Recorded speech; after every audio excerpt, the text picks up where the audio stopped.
chỉ sang sang à bảo là vàng in trong cam thiệp tin re mình bul pi đặt la la trăng mấy vật đồ soi mang in political platform se tu sai kan chief minister ni bul pi la trăng đồ soi mấy vin mi zo mi pui ta min buma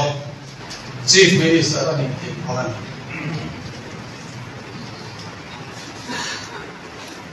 izuan in sual nang ni zar kan nei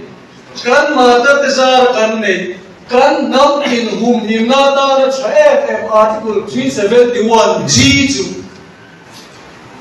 lok atita moi moya nei ka soimu kan hun se mang tu kharin aron se sadai karon chian deu lik mai the ama chik nam chan na nei ka soimu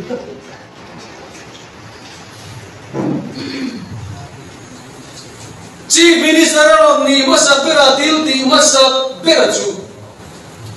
shal ani shal tura rom mel tai masak bera chu सरकार मसा तेरा अंतिम तीन साल ZMC साल तुम बहुत हाइडर प्रोजेक्ट साल तुम ले बहुत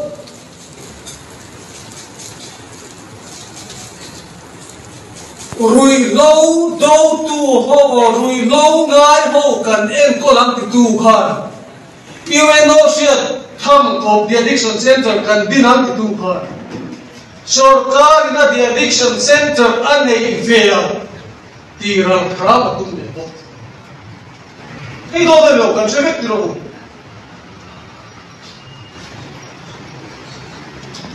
सरकार mo sa de thil ti chalan ming an ram le nam ta na thil ti chat jong so na lo ara ti ani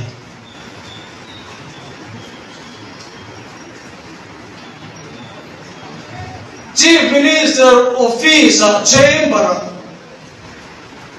Chief Minister kan chuak te ho khala kai tar dal an mani choi moi na ani nok atiklat ada ho fai vek saga se ko som riat paru ju mi som thuma kana min hum bin na turin article 371 G vai ho ina muat ngoi Parliament House no kan MP rual hovin hetin izon mizo de la India sarkar in common ni ko phiala andu lo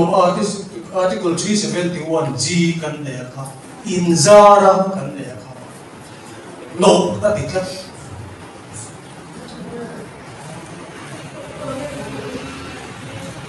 sa ni som ni patum August ni som ni pania article 371 G for FCAA 2020 FCAA kan siat po china siat po lo FCA to Forest Conservation Act ani FCAA to Forest Conservation Act Amendment ani AA Act ka amendment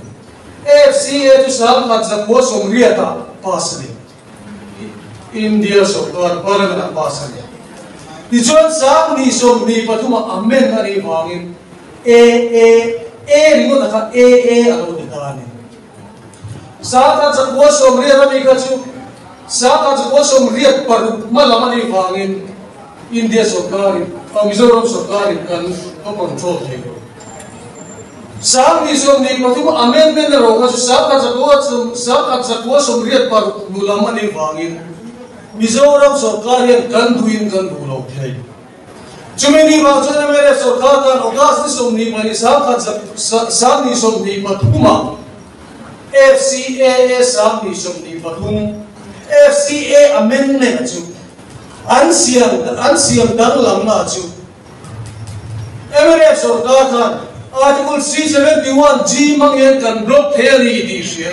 kan block ta ani Chuna dulong na saber tu sutura kan sik ni sa pulau tu mama. Marta ni ane kasoitsa klad kadam si paiteu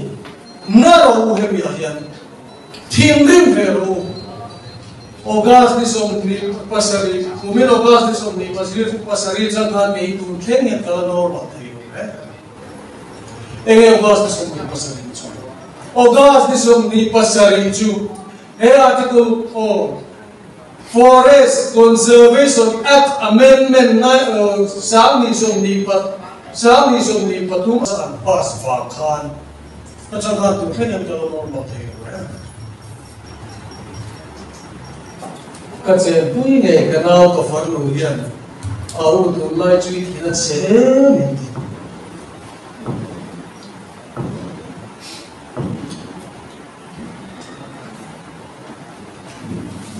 Tijuan arido naman niya. Tajuan kan soy dua cu. Sam ni som ni patum ogas ni som ni paniya emane sorkar ina kan dulo ka. Me kumin me ni som patuma ka sinan pasa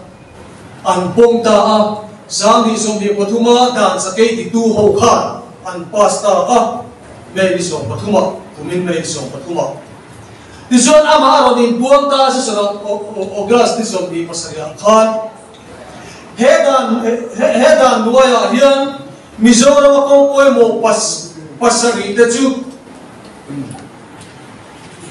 Defense Ministry kas Prime Minister ka muwa, Home Minister ka mo, Defense Minister ka muwa, manilo ka kasugwag minlo pong sakta lekha kadiyo le tarjumin ro tsanga ati sesona anpa sakha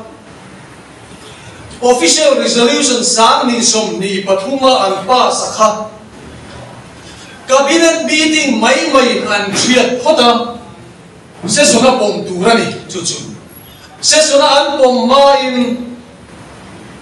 sem chang do na lo su mang su yang anh ko tura mi puite ro ngap lovin kan ram kong pui poi mo pasaria chu Defense Ministry ko ta apeta ani hi adang po kan ti ben zelang ati hemi chung chang soi tur hian ka soi don chon soi tur tam lu tu ka soi fix seng lo ka soi tu top don na yang voi ma tar de ya hian o i hak tharam ku he FCAA kan dongin na sa le zualin ido ku kan ma tar de zara he article 371 G de kan ni mio wang hian kan tham si bai ta nang ni ho wang hian kan taram so tak tak te u nang ma ni sa hian he kan nam in hum hi na kan lo nei chila kha tu so ka cho na pai bo ta ani hi i ha thar le u ti lai de kha Đối với tôi chơi hoàn cần sử dụng cái này cái lỗ mẹ